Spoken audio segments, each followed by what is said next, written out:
Welcome, wayward travelers, to the Scarlet Tavern, where stories are told in candlelight and truth is chased like spirits in a bottle. Most people outside the hobby see tabletop role playing games as entertainment. They see dice, character sheets, funny voices, and groups of friends pretending to be heroes for a few hours every week. To many people, Dungeons and Dragons is simply a game. It's something you do to relax after work, spend time with friends, or escape reality for a little while. But for many players, the story goes much deeper than that. Around gaming tables all over the world, people have found friendships, communities, support systems, creative outlets, and in some cases, reasons to keep moving forward when life became overwhelming. Over the past several years, therapists, educators, veterans organizations, and mental health professionals have begun exploring something players have known for decades. There may be something uniquely powerful about gathering around a table to tell stories together. Tonight, we're stepping away from true crime, conspiracies, and the strange mysteries of history to discuss something far more personal. We're talking about mental health, depression, trauma, addiction, community, and the unexpected role that tabletop role playing games have played in helping many people navigate some of the darkest periods of their lives. We'll explore the research, the psychology, and the stories behind a question that more and more people are asking: can a game actually change a life? Before we continue, we want to provide a content warning. Tonight's episode contains discussions of depression, addiction, PTSD, suicidal thoughts, and suicide. While we will not be discussing methods in graphic detail, we'll be speaking openly about personal struggles with mental health and moments of crisis. If these topics are difficult for you, please take care of yourself and consider whether now is the right time to listen. Your well being is always more important than finishing an episode. For me, this topic isn't academic. It isn't something I researched because it sounded interesting. It's personal. The reason we're discussing it tonight is that years ago, I found myself in a place where I genuinely didn't know if I would have a future. The story you're about to hear is one I've never fully told before, and it's the reason this episode exists. Whether you're a lifelong gamer, someone who's never rolled a die in your life, or simply someone who has struggled to find connection and purpose during difficult times, we hope you'll pull up a chair and join us for this conversation. Because tonight's story isn't really about dragons, dungeons, or fantasy worlds. It's about people, it's about community, and it's about how sometimes the smallest moments can change the course of an entire life. Grab a drink, take a seat, and join us as we explore the question: can tabletop role playing games do more than entertain us? This is Scarlet Tavern. All right. So, a little bit of a heavier episode. Not as heavy, obviously, as our serial killers, things like that. But again, topics of PTSD, depression, suicide. We're going to go into my story. And I've talked about it a little bit. I've never gone fully in depth like I am tonight. But we're going to talk about how TTRPGs saved me. And I have also done research. I've written college papers about TTRPGs and mental health. And I'm currently a mental health professional. I work at a mental health hospital um, as a technician, and I am actually currently creating a unique uh, system that is going to help individuals uh, with their mental health issues. Everywhere from people, just normal everyday people that have mental health issues, schizophrenia, bipolar, things like that, to veterans with PTSD and depression. And um, I think that this is a really important topic. I think it's one that needs to be discussed. I think that something like this can help. I think a lot of people don't like traditional therapy. Um, whether you feel like the therapist can't understand where you're coming from. Some people have bad experiences with therapists where therapists didn't care or seem like they didn't care. Um, and this is something that is it's an outlet where, like we talked about in our last episode, where it's a safe place to explore. But instead of exploring identity, we're exploring your mental health and pushing through that. So, again, if you are not in the place to be able to hear about this and listen to this discussion, please help yourself. First and foremost, we would rather you get help than listen to this episode. And we will be providing resources at the end of the episode for those that are struggling. But with that being said, we're going to get into it.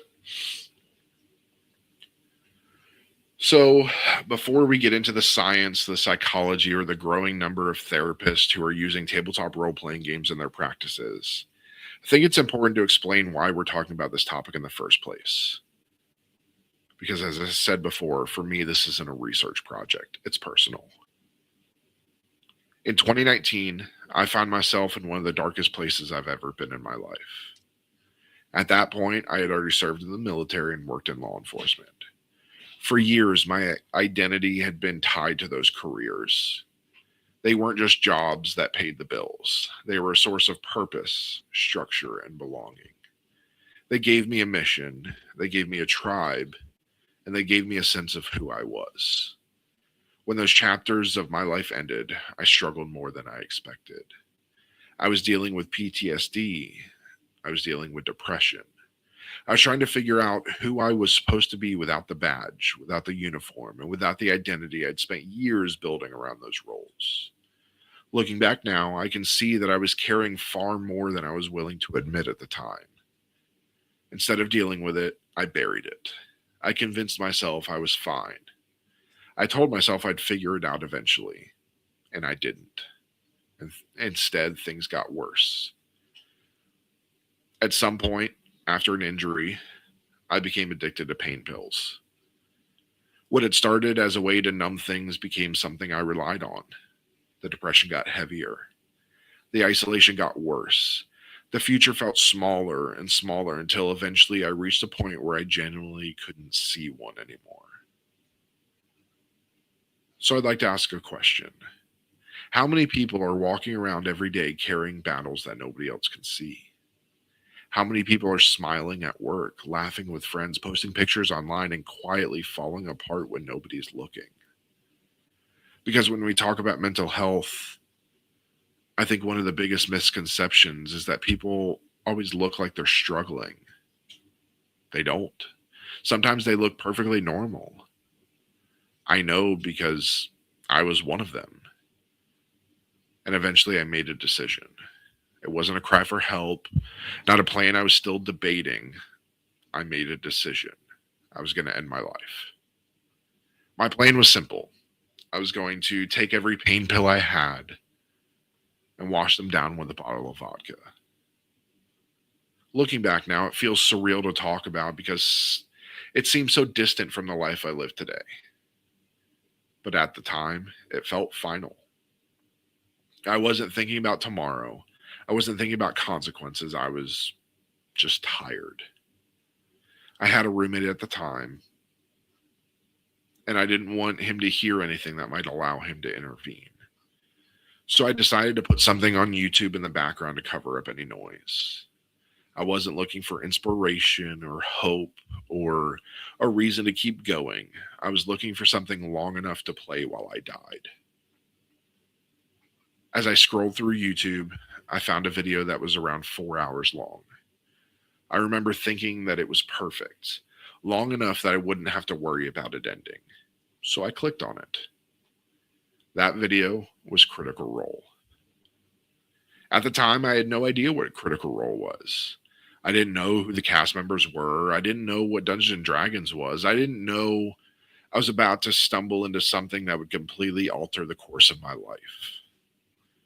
At first, it was just background noise. A group of voice actors sitting around a table talking about fantasy characters. But somewhere along the way, I started paying attention. Maybe it was the storytelling. Maybe it was the chemistry between the cast. Maybe it was seeing a group of people genuinely enjoying each other's company. Whatever it was, it grabbed me. The next thing I knew, 4 hours had passed. Then another 4.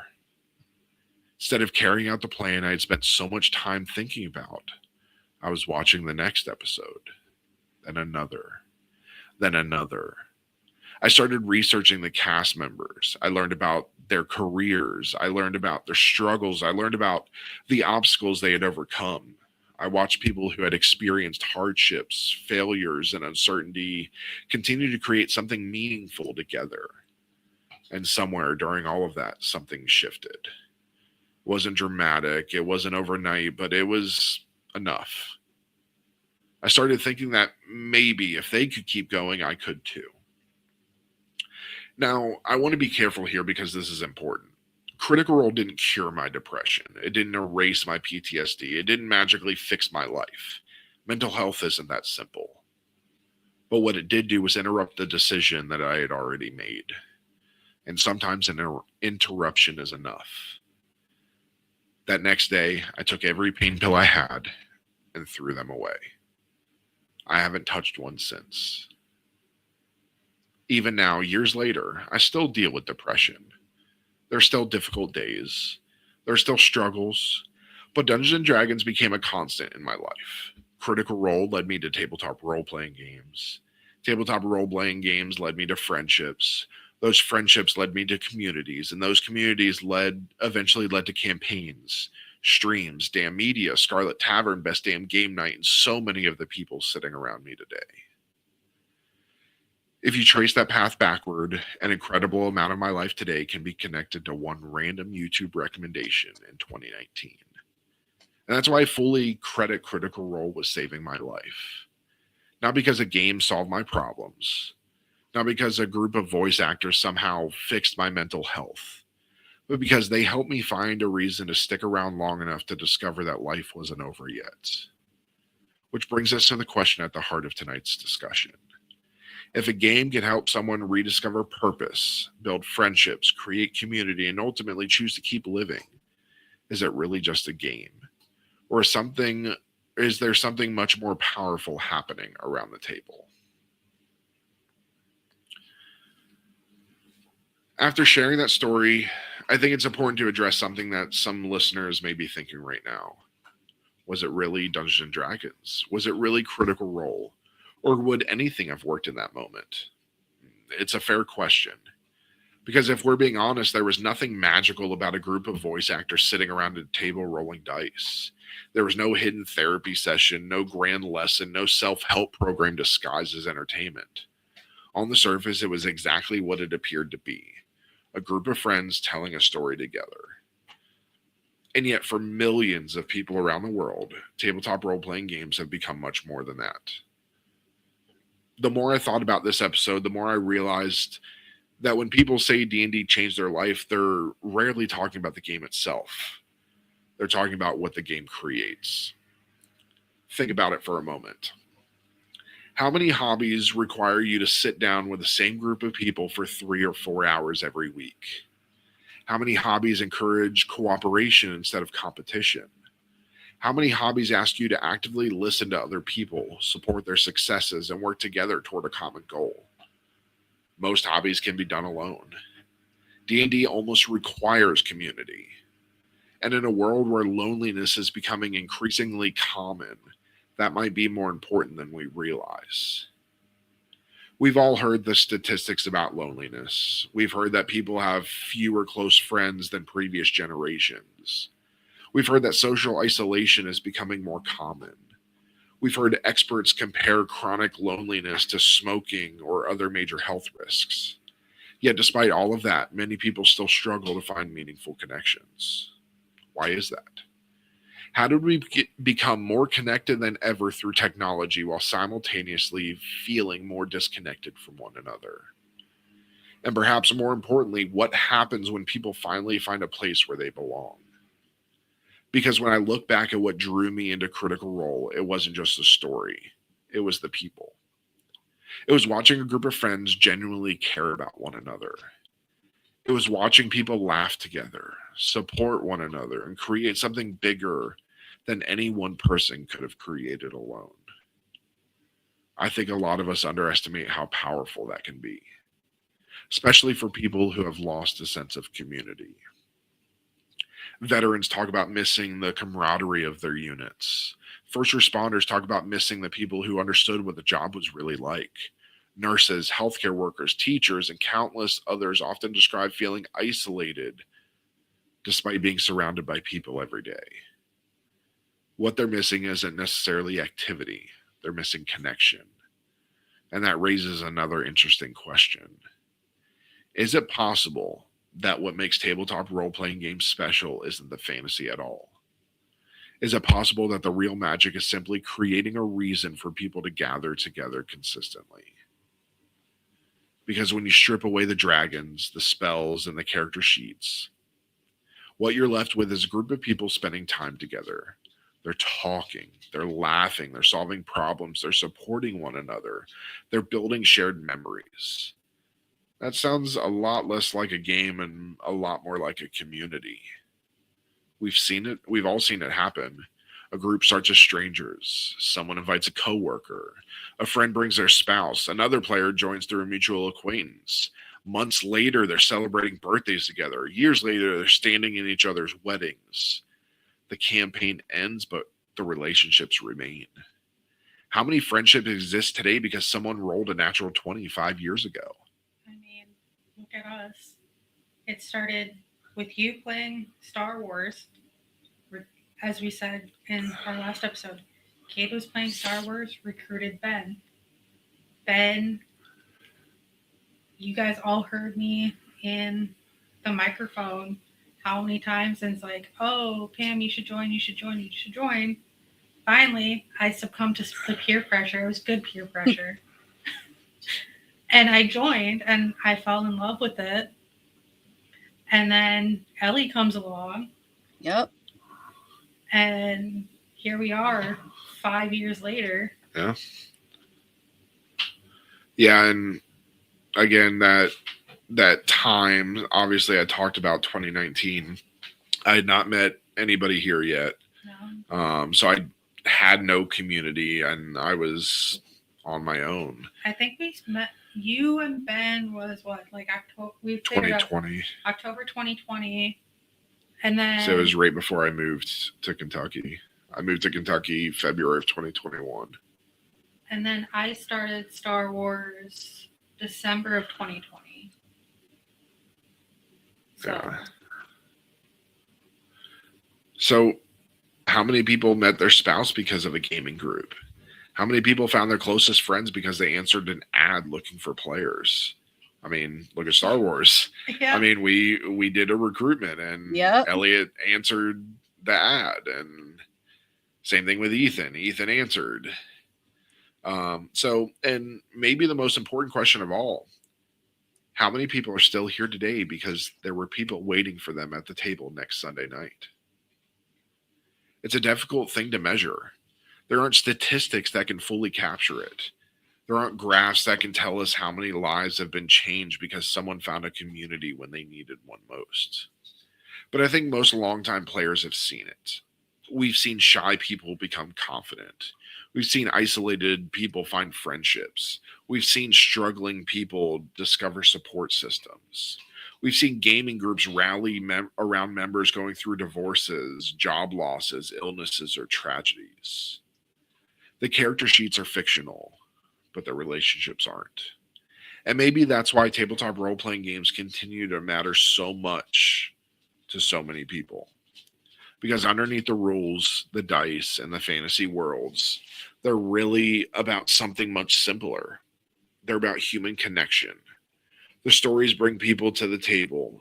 The friendships are what keeps them there. And if that's true, then perhaps the real question isn't whether D&D can help mental health.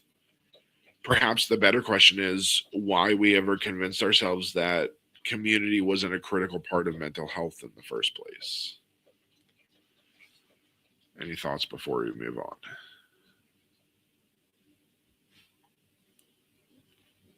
So, up to this point, we've talked about personal experiences. We've talked about community, friendship, and belonging. Those things are deeply important, but they also raise an obvious question. Is this all anecdotal? After all, for every person like me who says tabletop role playing games changed their life, there are countless people who simply enjoy them as a hobby. Personal stories are powerful, but they're also personal. So, what does the research actually say? Over the last decade, a growing number of psychologists, therapists, educators, and researchers have started asking the same question.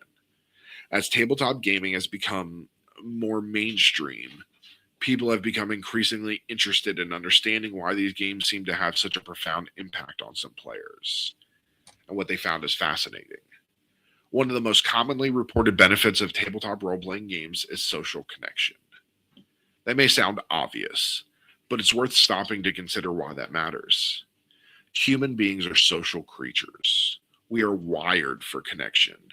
Study after study has shown that strong social relationships are linked to improved mental health outcomes, lower rates of depression, reduced anxiety, and greater overall life satisfaction. Yet creating those relationships as adults is often incredibly difficult. Think about it. When you're a child, friendships happen almost automatically. You're surrounded by people your age at school. You share activities, interests, and experiences.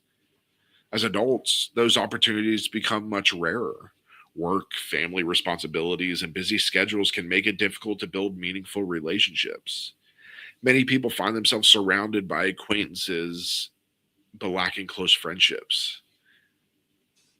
Tabletop role playing games create a structure that naturally encourages those relationships to form. Unlike many social activities, players aren't just spending time in the same room. They're collaborating, they're solving problems together, they're sharing successes and failures, they're building a story that belongs to everyone at the table. That level of shared investment creates bonds, but social connection is only one part of the story. Researchers have also become interested in the role that role playing itself can play in personal development. When people create characters, they often explore perspectives, emotions, and challenges in a safe environment. A player who struggles with confidence might create a bold and charismatic leader. Someone dealing with anxiety might play a character who confronts danger head on. Through role play, people can experiment with behaviors and approaches that feel difficult in everyday life. This doesn't mean pretending to be someone else magically transforms who we are. What it does mean is that role playing can create opportunities for growth. Have you ever noticed how some people become more confident at the table over time? Have you ever watched a quiet player slowly become more comfortable speaking up? Have you ever seen someone who struggles socially begin to thrive in a role playing environment? Why does that happen? Is it because the game creates a safe space for experimentation?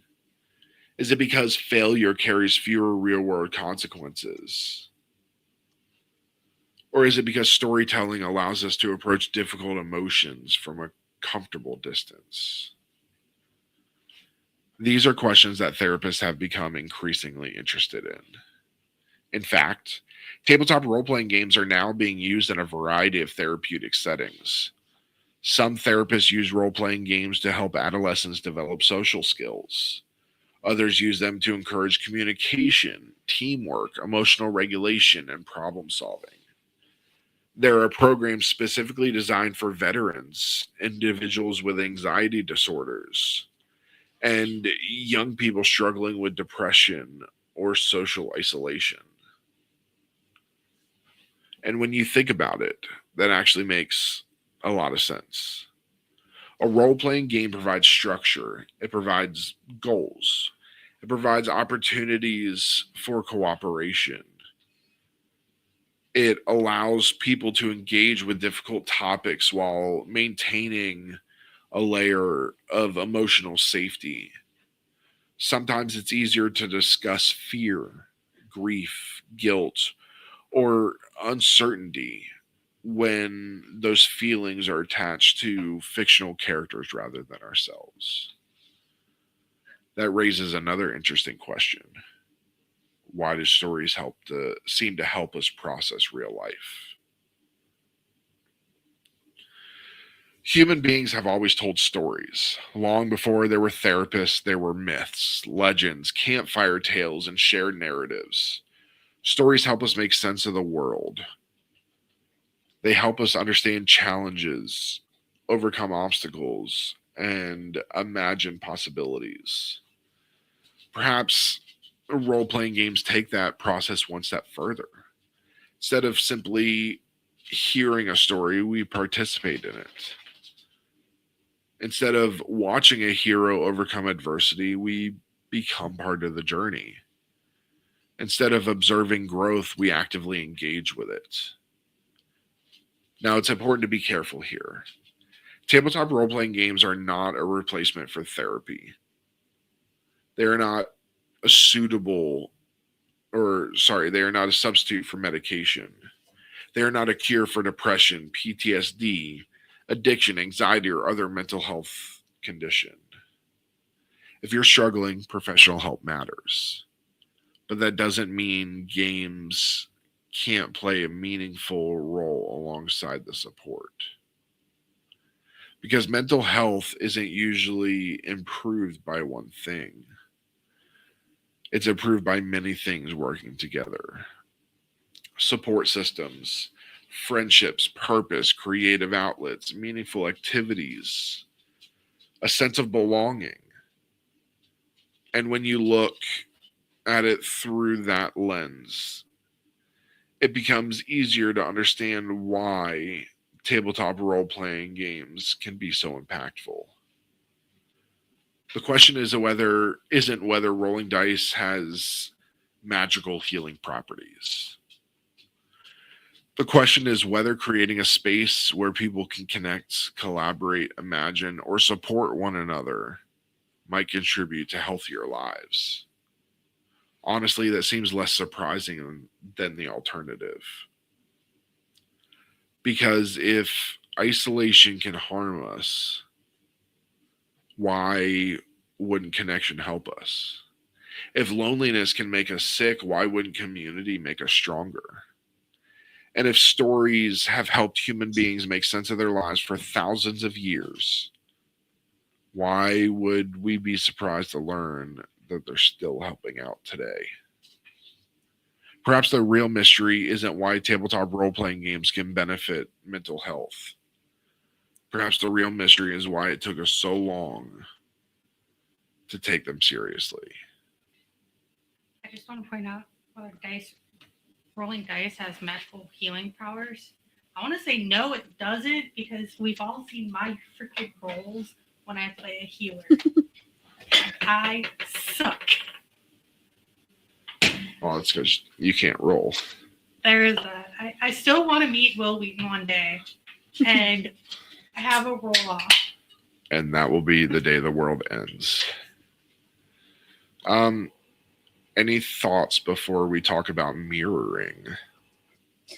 I definitely agree with everything that you were saying about it having to do a lot with the community and connection and everything. I feel like a lot of very lonely people find a lot of good friends that way. I mean, opening up, like, I'm not going to open up here right now about my past, but you guys have heard me talk about my past, and just being amongst friends, it helps being able to be like, work through it without having to say it outright.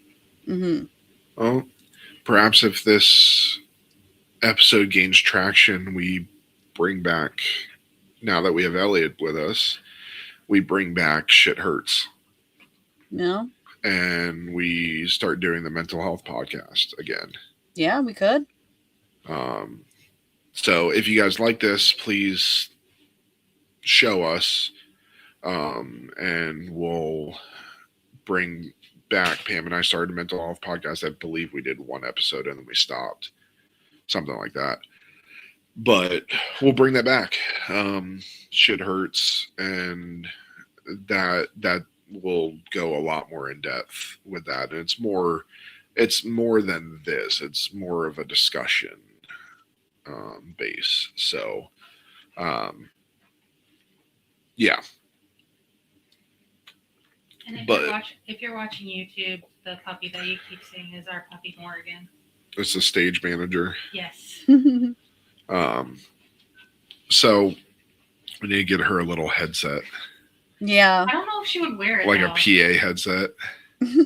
Or director hat. And a clipboard. Yeah. All right. So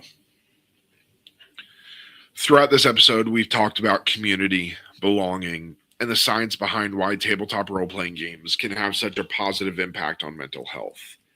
But there's one aspect of role-playing that we haven't really discussed yet, and it might be the most fascinating part of all. At some point, almost every long-term player has had a moment where they looked at one of their characters and realized there was more of themselves in that character than they intended. Maybe it was a personality trait. Maybe it was fear. Maybe it was a dream that they had never admitted out loud. Maybe it was a flaw they didn't realize they carried. Whatever it was, something that started as fiction suddenly felt real. And I don't think that's an accident. When we create characters, we like to imagine that we're building someone completely separate from ourselves. We give them different names, backgrounds, abilities, and appearances.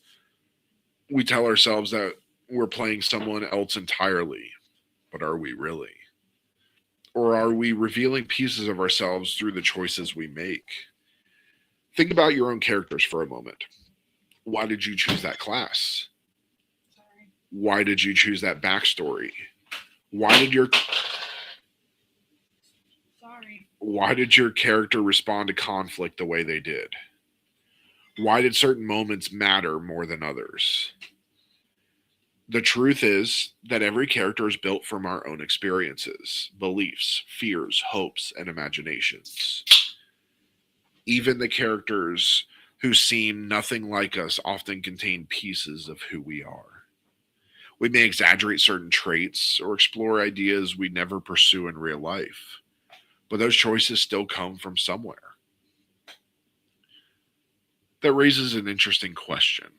Are we creating characters? Or are our characters helping reveal parts of ourselves we don't normally see? For some players, role-playing provides an opportunity to explore confidence. Someone who struggles with self-esteem might create a fearless hero. Someone who avoids confrontation might play a bold leader. Someone who feels powerless in their daily life might create a character capable of changing the world. Is that escapism? Maybe, but perhaps it's something more. Because sometimes pretending to be brave can teach us what bravery really feels like. Sometimes pretending to be confident can help us find confidence. Sometimes pretending to be the hero reminds us that we have more strength than we thought. And that isn't limited to positive traits. Role-playing games also give us a safe place to explore fear, grief, anger, guilt, and loss. Characters fall. They make mistakes. They lose people they care about. They face impossible decisions. They wrestle with doubts and regrets. Why do those moments hit us so hard? Why have so many players cried over the death of a fictional character?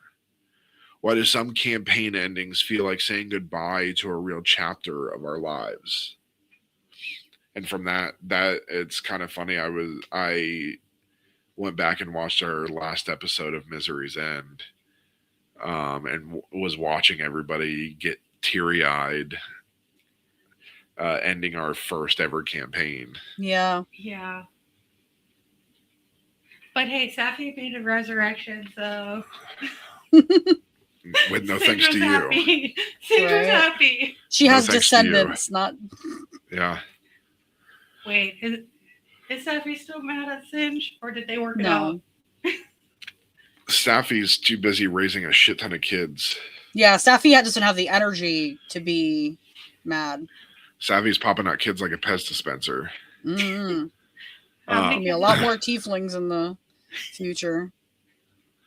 So, from the outside, it might seem ridiculous. After all, none of it actually happened. The dragons weren't real. The kingdoms weren't real. The adventures weren't real. But the emotions were. The friendships were. And the memories were. And that's where role playing becomes something unique. The stories may be fictional, but the experiences are genuine.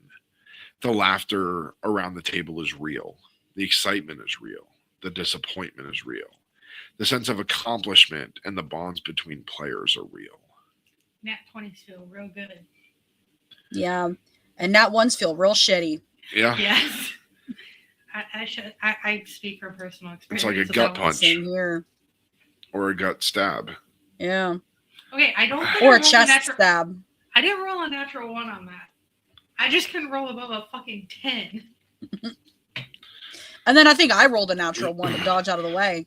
Yeah. Yeah, I think you rolled the natural 1, and then I was trying to heal, Mhm. and I could even with I couldn't get high enough. If you want to know what we're talking about, go to YouTube and watch our first campaign. Yes. That isn't actually. We didn't start until after that. Yeah, we started a while Yeah. down. We were about halfway through. So perhaps that's why these games can have such a profound impact on people. They create a space where emotions can be experienced, explored, and expressed in ways that often feel safer than doing so directly. A character can admit fears that a player isn't ready to talk about. A character can process grief that mirrors real life loss. A character can take risks that the player wishes they could take themselves. Sometimes the distance provided by fiction allows us to engage with reality more honestly. And maybe that's why so many people find healing, growth, or self discovery through storytelling. Not because the game is secretly therapy, or because every campaign becomes a life changing experience, but because stories have always been one of the ways human beings understand themselves. For thousands of years, we've used stories to explore who we are, what we fear, what we value, and what we hope to become. Tabletop role playing games simply invite us to step inside those stories. So perhaps the character sheet is more than a collection of statistics and abilities. Perhaps it's a mirror, not a perfect mirror, not one that reflects everything, but one that occasionally shows us something we weren't expecting to see. And if that's true, then maybe one of the most powerful things a tabletop role playing game can offer isn't an escape from reality at all. Maybe it's a chance to better understand ourselves. Any thoughts? I definitely agree. Like when you were talking about the anxious person playing characters that do whatever the hell they want, that's me in a nutshell. Same. Yeah. Charging right into danger, when in reality I'd freeze up and just kind of stare in horror. Yeah, or touching stuff that says. Well, I should say that I still touch stuff that says "do not touch," but I'm a lot more cautious about it. I don't just go up Yeah. and be like, "Oh, I'm gonna touch this red button that says "do not touch" will explode." Where in character, I go and touch the button because, hey, it doesn't have real life consequences. Yeah. It just has consequences for people that are near me. So, as we've worked our way through tonight's discussion, we've talked about community, storytelling, friendship, identity, and mental health. We've talked about my own experience, the experiences of countless other players, and the growing body of research that suggests there may be something genuinely valuable happening around gaming tables all over the world. But before we wrap things up, I think it's important to address something directly. Tabletop role playing games are not a cure. They're not just a substitute for therapy. They're not a replacement for medication. They're not a magical solution to depression, PTSD, addiction, anxiety, loneliness, or any of the countless struggles that people face every day. If you're listening to this and you're struggling, professional help matters.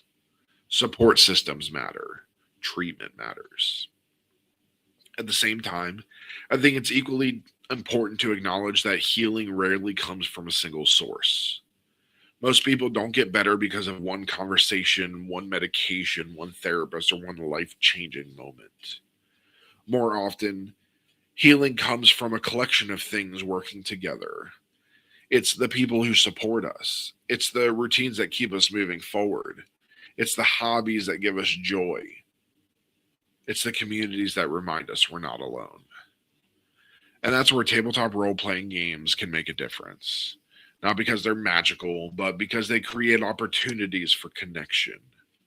They give people something to look forward to, a place to belong, a chance to tell stories, build friendships, and spend time with others who genuinely care whether they show up next week. When I think back to 2019, I don't think Critical Role saved my life because it was a Dungeons and Dragons show.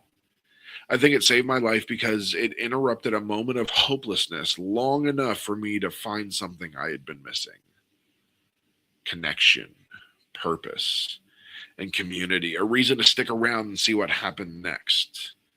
And I know I'm not the only one. If you've spent enough time in this hobby, you've probably met people with similar stories. Maybe not as dramatic, maybe not as public, but stories about finding friends after a difficult move, stories about rebuilding confidence after a divorce, stories about overcoming social anxiety, stories about discovering a community when life felt unbearably lonely. The details change, the theme doesn't. People need people. And in a world where genuine connection often feels increasingly rare, there is something profoundly valuable about gathering around a table with friends and creating something together. Maybe that's why these games continue to matter. Maybe that's why they've survived for more than 50 years. Maybe that's why so many players describe their gaming groups as families. Because underneath the fantasy worlds, the monsters, the quests, and the dice, tabletop role playing games are ultimately about human beings coming together to share an experience. And sometimes that's enough to change a life. Sometimes that's enough to help someone through a difficult season. And sometimes that's enough to remind someone that they aren't facing the darkness alone. So perhaps the question isn't whether tabletop role playing games can save lives. The question is, how many lives have already been changed by a group of people gathering around a table to tell a story together? We may never know the answer, but I suspect it's far more than people realize. I know this one's a little bit quicker. It was a little bit heavier, but any final thoughts, final statements before we conclude? Can't hear you. If you're on your last limb, stay another day. It's worth it. If you can't think of anybody in your life that you can genuinely say loves you, we do. I agree. I agree.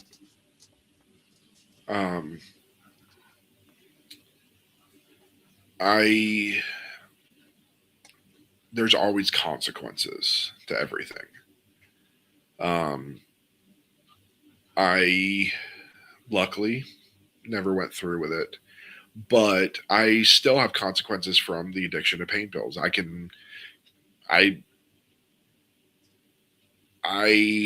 and when I say I've never had that pain pill, I've never taken the same pain pills that I was addicted to. Um, I just recently, a month or so ago, had kidney stones. I had to take pain pills for that, but they were a different type, and I had Ben and Pam watching me the entire time. And the second I passed those kidney stones, I gave them to Ben and Pam to get rid of. Which, if you are struggling with the addiction of pain pills, any prescription medication, go to Walgreens. Walgreens actually has a bin. Every Walgreens in the nation has a bin that you can get rid of old pills. They take and they trash the pills. It is completely anonymous. Nobody gets in trouble. It is a bin, usually backed by the pharmacy. You walk in there, throw them in, and walk away. That's it.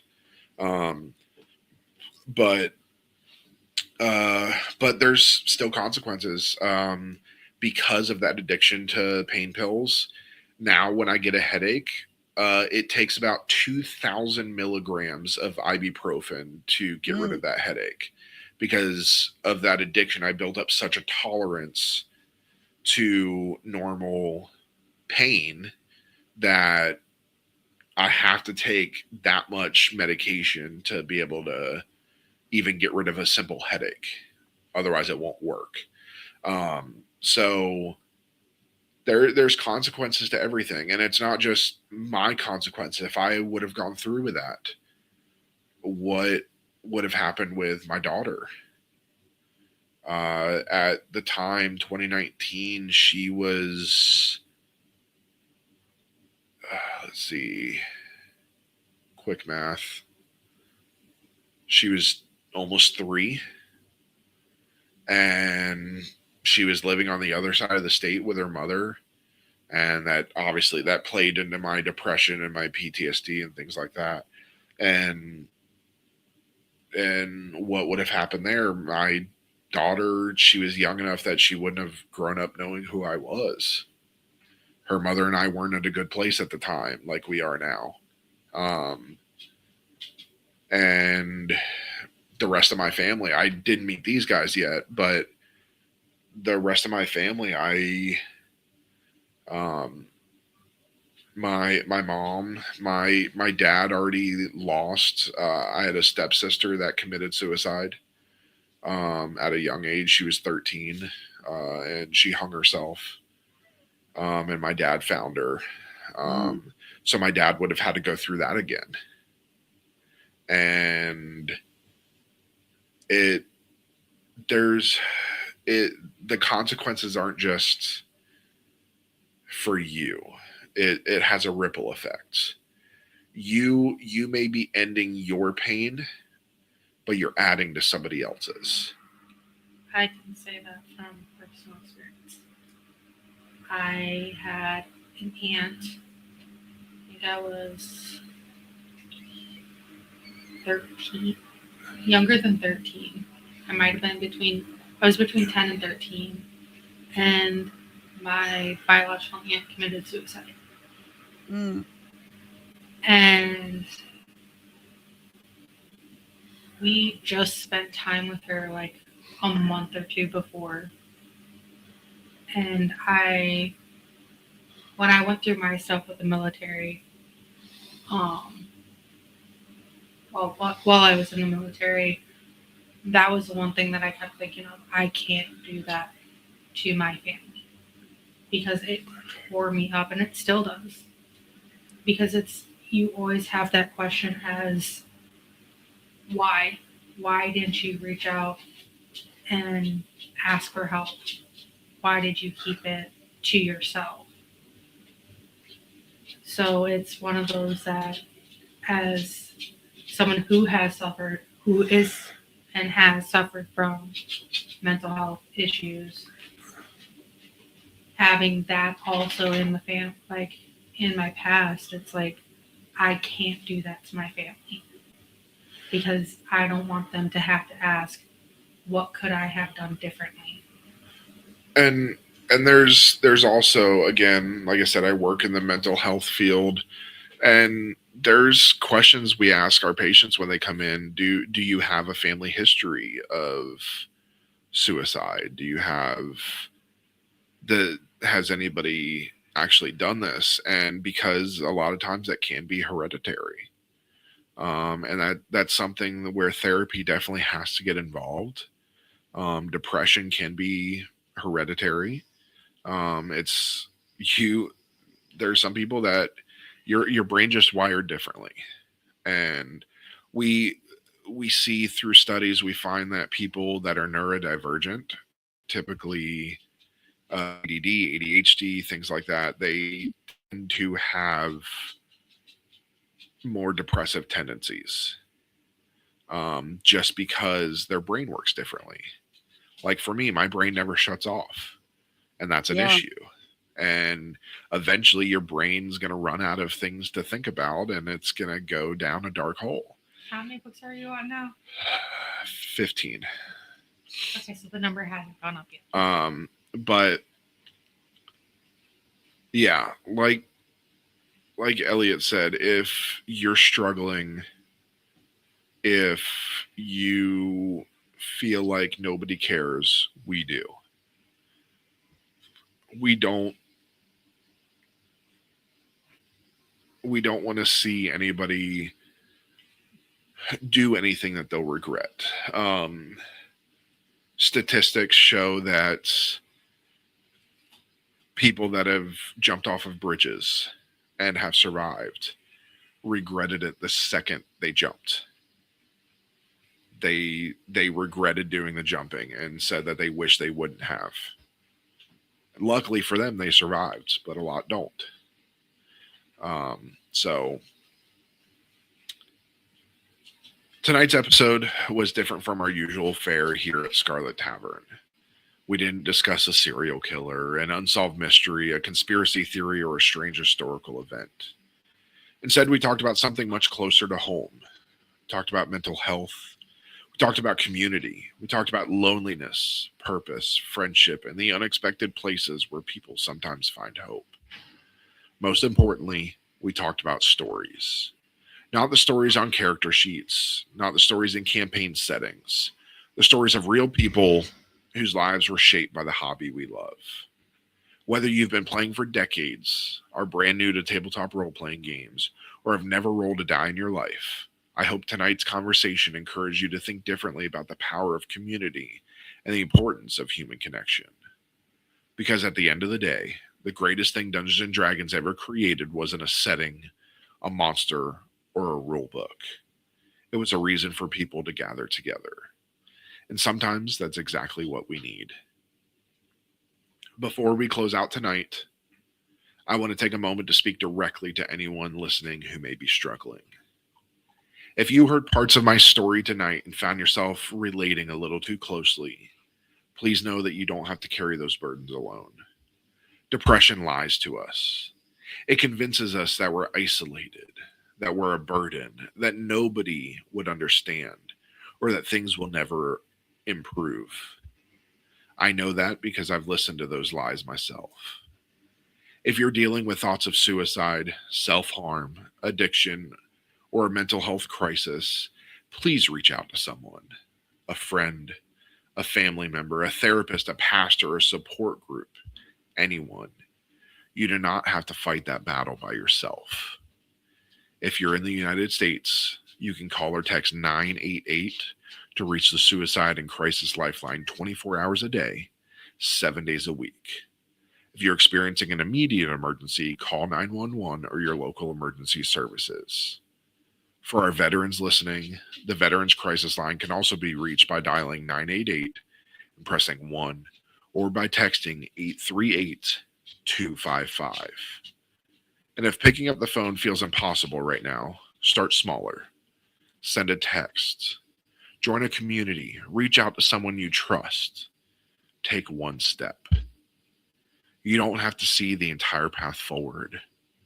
You only have to take the next step. The world is better with you in it, even if it doesn't always feel that way. Thank you for joining us tonight in the Scarlet Tavern, where candles burn low the stories burn deep, and the truth is always one drink away. Good night, everybody. Good night. Good night.